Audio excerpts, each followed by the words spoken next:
Every Sunday, my wife dressed up and said she was going to church. The pastor called and said she had not been there in 4 months.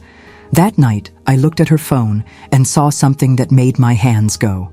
I have attended exactly 1 church service in the last 30 years, and it was for a funeral. My wife, on the other hand, had apparently been attending for no one at all. Welcome back to Eric's Revenge Stories. Drop a comment and be sure to subscribe. You are going to love it here. My name is Wendell Greer. I am 56 years old. I have been a municipal planning for the city of Brantford, Ontario for 19 years. My job is to sit in rooms where people argue about setback requirements and parking minimums and find a way to make everyone feel slightly less furious by the time they leave. I am told I am very good at it. My wife used to say the reason I am calm in a crisis is that I have spent 2 decades watching grown adults cry over zoning bylaws. She was not wrong. I have seen a man weep over a fence permit. I will not be taking questions about that. Before I tell you what happened next, tell me where you are watching this from. I would genuinely love to know. Wendell and Gloria, 24 years, 2 kids, both grown and out of the house, a brick semi-detached on Brant Avenue with a back deck I keep meaning to restain, and a garden Gloria tended every spring without asking for help or acknowledgement. We had our rhythms, our routines, the comfortable machinery of a long marriage. I was not unhappy. I want to be clear about that. I was not watching the ceiling at night, wondering what was missing. Life was fine. Life was ordinary. Life was, as far as I could tell, exactly what it was supposed to be. Gloria had started attending Sunday morning service at Grace Fellowship on Colborne Street maybe 8 months prior. She said the community there was warm. She said she wanted something for herself. I supported that fully. I asked her once if I should come. She said I would hate it. She was almost certainly right. I bought her a nice leather Bible cover for her birthday and considered the matter settled. Every Sunday she put on a blouse and slacks and sensible heels. She took her Bible. She kissed me on the cheek. She came home 2 hours later, smelling of fresh air and sometimes with a coffee cup from Tim Hortons. She told me small things about the sermon. Not specific enough to be memorable, but specific enough to be plausible. I listened. I nodded. I went back to whatever I was doing. There was one thing that quietly sat in the corner of my brain without ever quite asking to be noticed. Sometimes she came home, and the Tim Hortons cup was from the location on Wayne Gretzky Parkway. Grace Fellowship is on Colborne. Wayne Gretzky Parkway is in the other direction. I noticed this the way you notice a car parked slightly crooked in front of your house. It bothers you for a second, and then you go inside and forget about it entirely. I wish I had not forgotten about it. The call came on a Thursday afternoon in October. I was at my desk reviewing a site plan application. My phone buzzed, and the caller ID said Grace Fellowship Community Church. I assumed they were calling about a donation drive or a community event. I almost let it go to voicemail. I answered. On the 3rd ring, the pastor introduced himself as Reverend Dale Hutchings. He asked if I was Wendell Greer, husband of Gloria Greer. I said yes. He said he was calling because Gloria had listed me as her emergency contact when she joined the congregation, and that he wanted to reach out personally because he was concerned. He said he had not seen Gloria in the service since sometime in June. He said he hoped everything was all right with her health. He said the congregation missed her. I told him she was fine as far as I knew. I thanked him. I hung up. I sat at my desk for approximately 4 minutes and did not move. Then I picked up my phone and called Ray Dammers. Ray has been my best friend since we were both 22 and working summer jobs for the City Parks Department.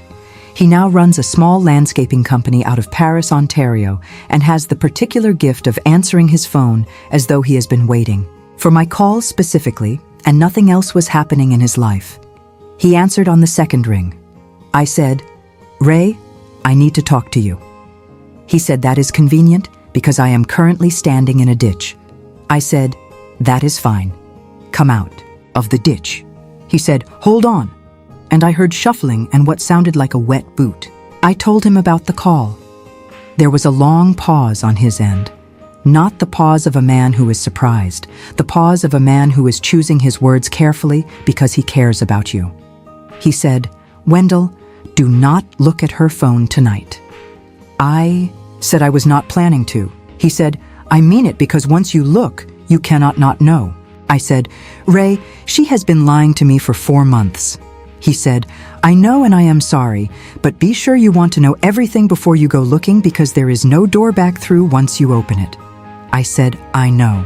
He said, "Do you want me to come over?" I said, "Not yet." He said, "Call me after." That night, Gloria made pasta. We ate at the kitchen table and talked about our daughter's upcoming visit and whether we needed to get the gutters cleaned before the first frost. She was warm and present and entirely normal. I watched her and felt something I still do not have the right word for. Not angry yet. Something quieter than anger. Something more like standing at the edge of something very high and realizing there is no railing. She said she was going to shower. She took her phone with her. She set it on the bathroom counter and left the door partly open the way she always did. And when I walked past the hallway 5 minutes later, I could see the phone on the counter and hear the water running, and the screen was lit up because a message had just come in. I want to say I deliberated. I did not. I walked in and I picked it up. The thread was labeled with a first name only. I will not say the name here. There were 147 messages. I did not read all of them. I did not need to. I read enough to understand the geography of what had been happening. The Sundays, the coffee, Wayne Gretzky Parkway, it was all there. 4 months and some days of careful, ordinary deception, sitting in a phone that she had left unlocked on a bathroom counter because she had no reason to think I would ever have cause to look. I took screenshots, 17 of them. I sent them to my personal email. I put the phone back exactly where I found it. I went back to the kitchen and poured myself a glass of water and stood at the window looking at the backyard for a long time. The next morning, I called Margaret Osei. Margaret is a family law attorney in Hamilton. A friend of a friend had recommended her 2 years prior after some estate trouble, and I had stored her number the way you store a number you hope you never need. She answered her own phone. I appreciated that immediately. I explained the situation, in the tone I normally reserve for planning committee hearings. Calm, sequential, evidence first. I met with Margaret on a Friday morning at her office on King Street West. She was about 50, wore reading glasses on a beaded chain, and had the quiet confidence of someone who had seen every version of this story and found none of them surprising. She reviewed the screenshots. She asked a few questions. She made notes. She said we are in a strong position for asset division given the duration and documentation of the conduct. She said Ontario courts take sustained deception seriously in spousal support determinations. She also said your wife is going to need a very good lawyer. I said I imagine she will find one. Margaret smiled. It was a small smile, the kind that does not require any teeth. I went home that afternoon and resumed being exactly the husband I had always been. I restained half the back deck. I asked Gloria if she wanted Thai food for dinner. She said yes. I ordered from the place on King George Road, and we ate and watched television and went to bed at the usual time. 3 weeks later, Margaret filed. Gloria stood in the kitchen on a Tuesday morning with the papers in her hand and her face doing something I had never seen it do before. She said, "Wendell." I said, "Yes." She said, "What is this?" I said, "It is what it looks like." She said, "You could have talked to me." I said, "I could have." I said, "I did talk for 24 years." I said the conversation I apparently needed to have was the one I was not invited to. She said, "Who told you?" I said, "The pastor called. He said he had not seen you since June. He was worried about your health." She sat down at the kitchen table. She did not say anything for a very long time. I said, "Gloria, I am not angry at you. I want you to know that. I am just finished." She said, "Please." I said, "I know you did not mean for any of this to hurt as much as it did, but it did. And I need you to understand that some things you cannot undo just by wishing very hard that you had done them differently." She did not have an answer for that. I do not think there is one. The divorce was finalized 11 months later. The documented evidence of sustained deception was considered in the spousal support calculation and in the asset division. The house was sold. I walked away with a fair settlement. Margaret was right. Gloria needed a good lawyer. I believe she found a decent one.